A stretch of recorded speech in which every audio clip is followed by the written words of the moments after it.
Masculinity. How does it affect our society? Is being strong, tough and hardened still desired traits for men to have? And what do men desire to be in the 21st century? Sports have been strongly linked to men's mental health recently, with athletes such as Tyson Fury and Stan Collymore talking openly about this subject.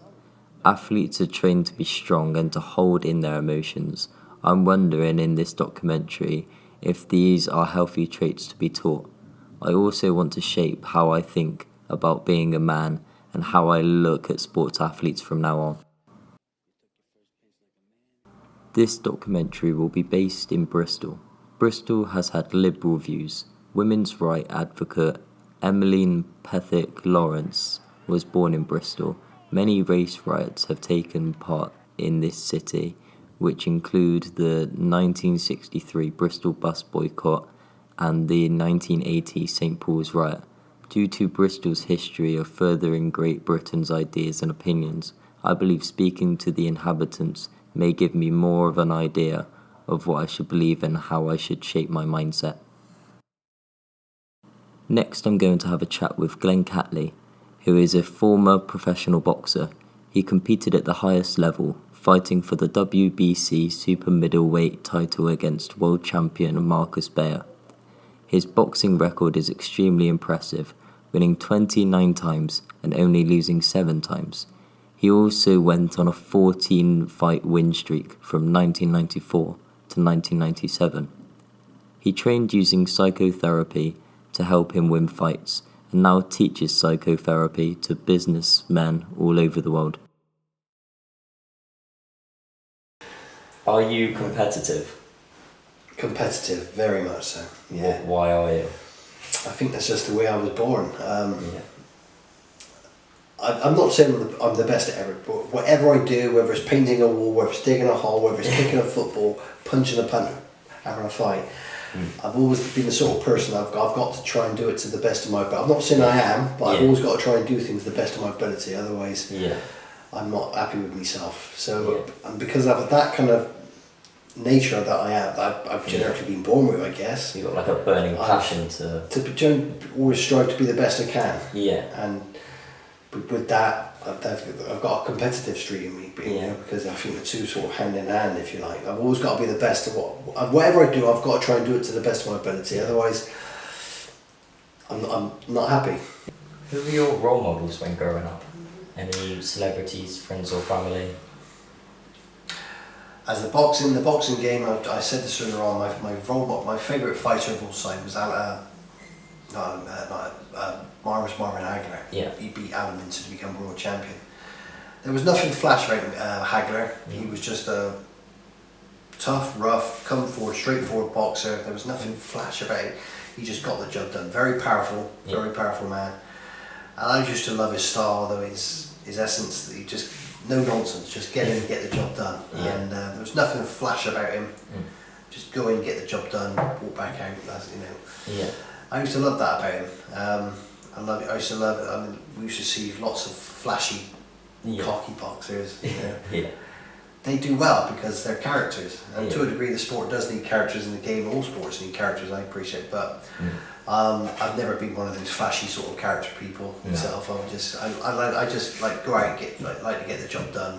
It's nice to get congratulated, nice to get commended by family and friends and supporters, and it's lovely. But I just try and stay humble like Alan Minter. Marvin Hagler. Sorry, Alan Minter. So That's right. Any friends and families that you want to say that like helped you out in life? We're at a shout out my parents, because Graham started taking me to the gym. Then his son Richard packed it in pretty quickly. So it was down to my parents then to take me to the gym Monday, Wednesday, Friday. I lived in Stapleton then. And the gym was at the Empire, which was St Paul's, basically, St Agnes Church, next to St Agnes Church. So it's down to my parents to take me every Monday, every Wednesday, Friday, take me and pick me up. But but my biggest fans has always been my parents. I would not have got or achieved what I did without my parents' backing and support. There's not many fights. I had 50 amateur fights, I had 37 pro fights. I think you could count on one hand the amount of fights they've missed. They've always travelled wherever it is in the country and the world for that matter. They've always travelled to support me. So I owe a lot to them, because I wouldn't have achieved what I did without them. You know, from the beginning, and they used to take me and pick me up. They supported me, biggest fan. My mum, if you watch me on some of the fights now, and my mum's always ringside, make no mistake. Okay, there could be 200,000 people in the arena. I can always hear my mum's voice. I can always pick my mum's voice, and she always gives great advice, which is hit him, Glenn, hit him. Left hand dodge. Absolutely. You watch my mum. She's throwing punches, she's throwing more punches than I am. Quite embarrassing, to be honest, when you watch it back on the video. But you know, she get caught up in it. My biggest fan were my parents. Yeah. And invariably, I wouldn't have got half as far as I did without their support and backing and guidance that they gave me. What are some of the things that you learnt from that? Individually, I think I learned everything from my parents. Yeah. You know, everything. I like to think I'm a courteous person. People think, what's getting a big-headed cat? I like to think I'm disciplined. Yeah. I like to think I'm... everything I am is down to my parents. Yeah. My dad.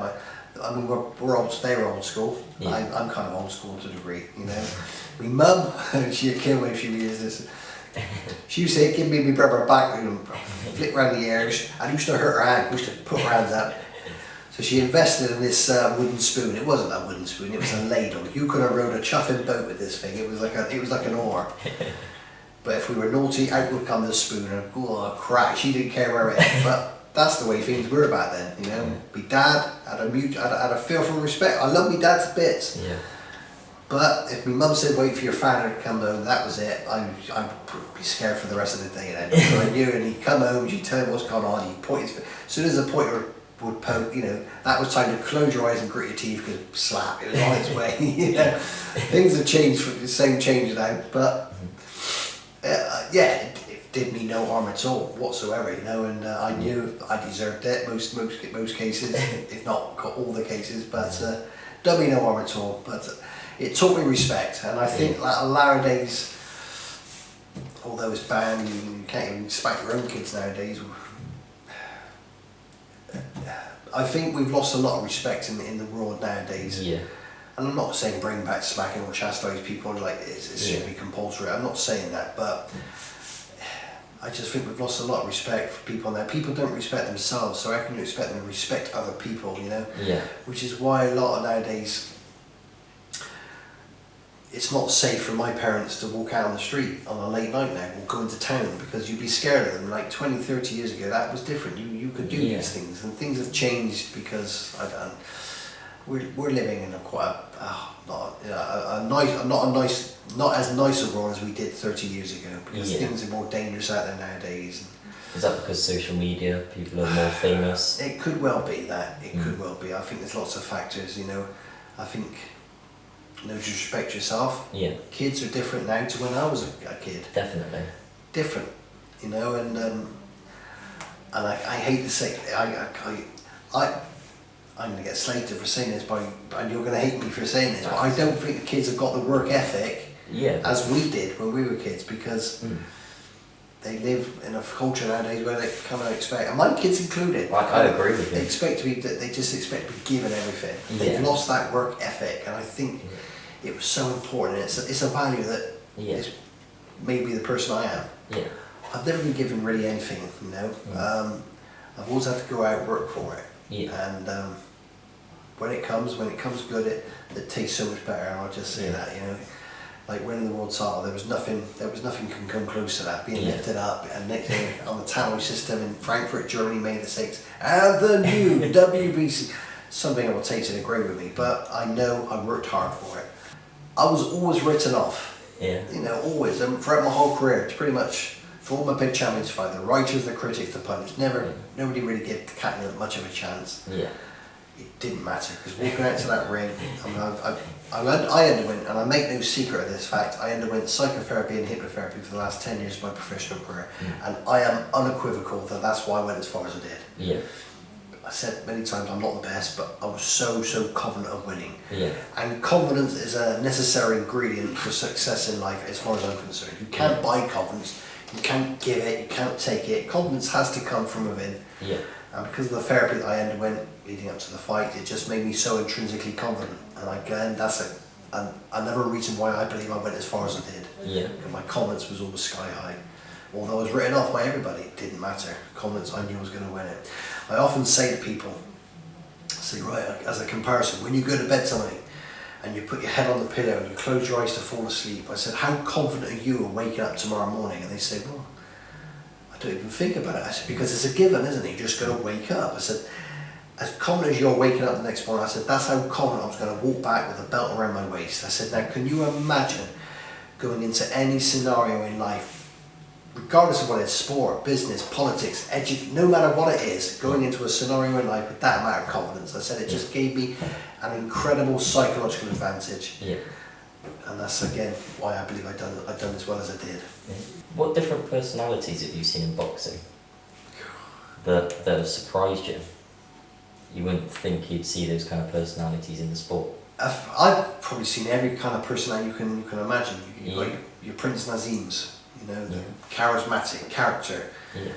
Tyson Fury. I met Tyson Fury, larger than life, and you've got the people that won't just kind of say boo to a goose, if you like. They just become a bit embarrassed by the showmanship and all the rest of it. Yeah.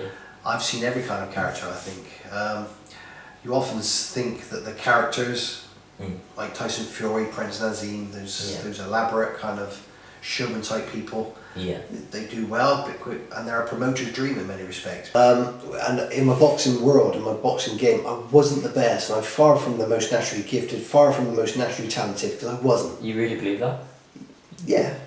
But I'm sat here living proof that with guts, with dedication, with desire, with determination and confidence, anything on planet Earth is achievable, even world championship honours. I wasn't the best, but I worked hard, and in life, and hopefully you'll understand this as you develop and grow older yourself, in life you can't take it out if you don't put it in, unless you're very lucky. Yeah. And luck is very few and far between these days, but I'll always take to the grave with me. I was always the first in the gym, I was always the last to leave. I never missed my training, I never missed my runs. As an amateur from 11 years of age right the way through, I worked really, really hard. And like I say, I'm a great believer that in life you cannot take it out if you don't put it in. And I know, although I want the best, I worked hard for it. I have learnt a lot during this interview from Glenn. He's extremely humble, even though he was once the best middleweight in the world. His determination and astounding commitment to training was very inspiring. The knowledge that Glenn has taught me today will shape how I think from now on. I'm going to talk to James Wilsthsire. James is a great person to talk to about this subject because he teaches sports to primary school students. He also works with students in these schools who don't have prominent male role models in their life. I'm going to ask him about health in sports, personal life experiences which have shaped his beliefs and thoughts, and finally why men need role models early in their life. Are you competitive? Very, yeah. Yeah? Why? Why? That's a good question. Why am I competitive? I do think it's probably a product of society. I think in terms of the messages that were driven from when you were at a young age. There's obviously the aspect from like a look better, be stronger, be faster. Playing sport since the age of 5 has obviously sort of brought me into that as well. And then I also think it's probably like an element of like a nature attached to it as well. You feel like you need to win? Not necessarily need. I think there's a drive to win. I wouldn't say it's a necessary requirement. I enjoy the aspect of taking part in a competitive environment. Obviously I want to win. That's definitely a want, but I wouldn't necessarily say if I didn't win I'd regret being part of that situation, because I'd enjoy the process of that competition, if that makes sense. Yeah. What is your favourite sport? Rugby, definitely rugby. Okay. What other sports do you like? Other sports, I enjoy football, tennis, cricket, rugby league, so there's obviously rugby union, which I've played and coached, and also rugby league. And to be honest, anything which has got an element of competition attached to it engages me because of the excitement that you see within that for me. Okay, and are you drawn to rugby because it's like a physical game?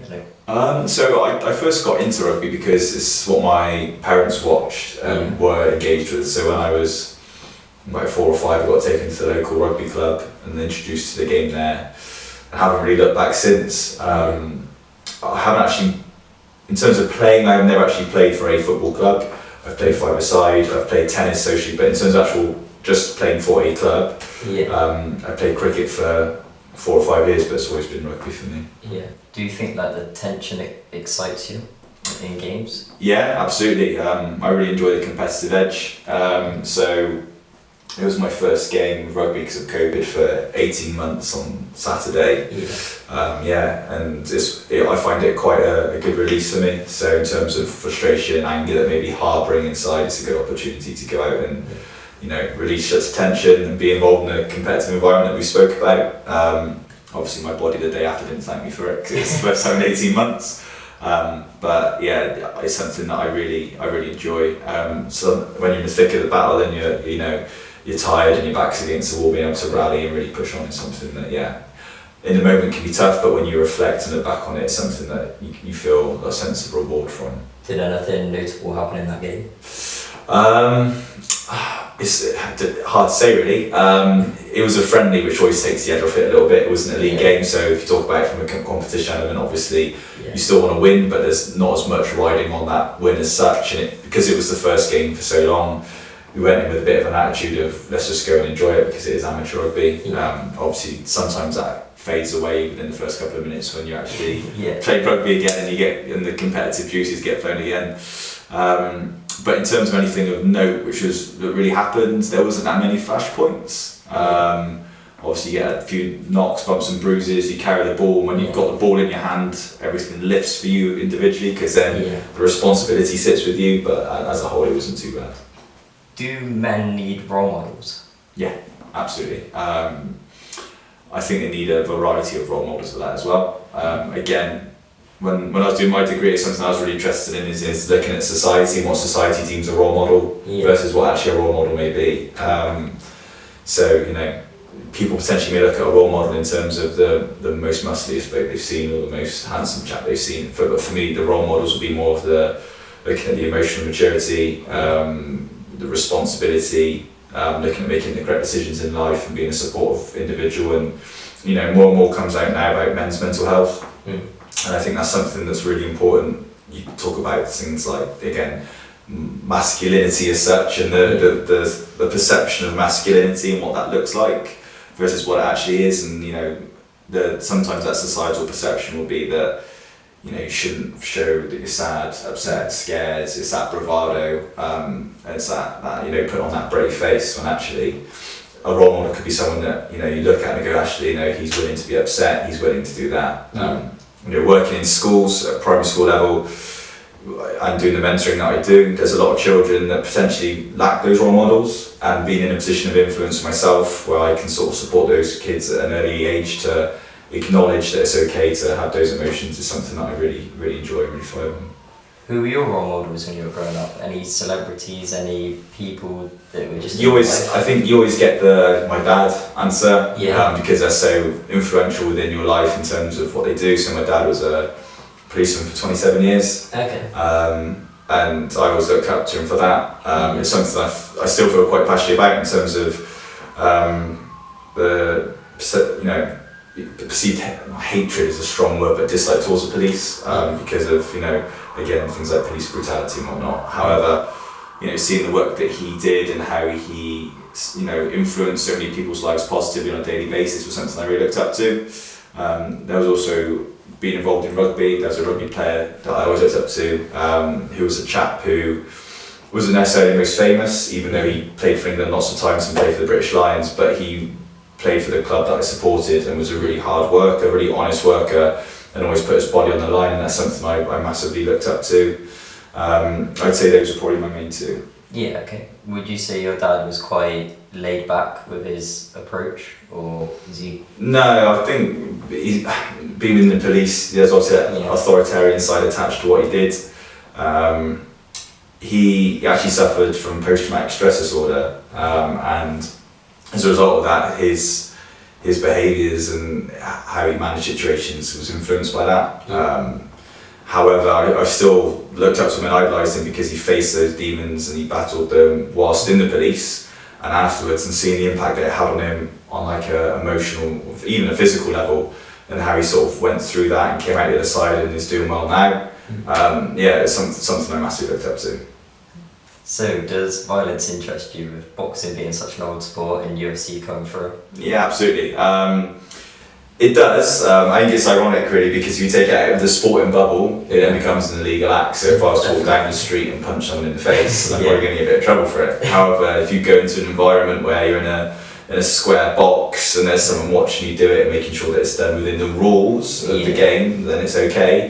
There's a bit of a disconnect there. However, I don't necessarily enjoy the violence. So for instance, UFC for me, I think can go a bit too far. It's a bit too brutal. The brutality, I think that's a really good word that's attached to it. Boxing is sort of like, I'd say, like the step back in terms of the equipment they wear, the rules that are attached to it and the control that's put within it. It's something that I enjoy that, again, from a competition element and like a gladiatorial element, I guess. I really do enjoy that battle and getting involved in that. However, would I want to put myself in that situation and fight as such? I probably wouldn't. I've never really been one of those individuals. Within rugby, again, you get certain players that will go out to look for those sort of situations where they can hurt the other individual, whereas I've always lent myself more towards the outthinking and understanding the game better and not having to put myself in those situations by being faster or fitter or whatever it may be. But as a spectator, I do enjoy watching, a game of rugby where there's really hard tackles going in, or a boxing match where there's, there's a good fight going on. Do you think that's a human instinct, why men enjoy those kind of sports? Yeah, I mean, you can look at the almost like the monkey brain that sits inside your primitive brain and the sort of emotions that trigger off of it, because the reactions that you see from individuals when they're watching it, again, outside of that environment, completely socially unacceptable, and it's not something that I would condone. So I do think that almost there's an element of sort of triggers sort of a caveman, sort of taking it back to that sort of area, it sort of triggers something within you, which potentially sparks a response. However, again, if you sort of took that person and then took them out of that environment and showed them the clip of them behaving how they're behaving, I'm sure they'd either think that they didn't do it, or that they were quite shocked with how aggressive or however loud they may have been. Yeah. What do you think toxic masculinity is? With limited knowledge on it, the immediate thing that came into my brain was this need again to be really muscly and really handsome, and this perception that blokes can't have an emotion unless it's something, again, if you strip back that came out something like your aggression, your steadfast, that old school society of you where you're the breadwinner, you're the one that goes out and earns the money, and that the woman's the emotional one in the relationship. For me, that's a really unhealthy way to operate. James has helped me understand that you don't need to portray an amazing lifestyle or have extreme strength to make people think you are a healthy, strong-minded man, which is great because I have neither of these traits. James has made me think sport is integral to living a healthy life. It can teach you respect whilst allowing you to find your competitive edge.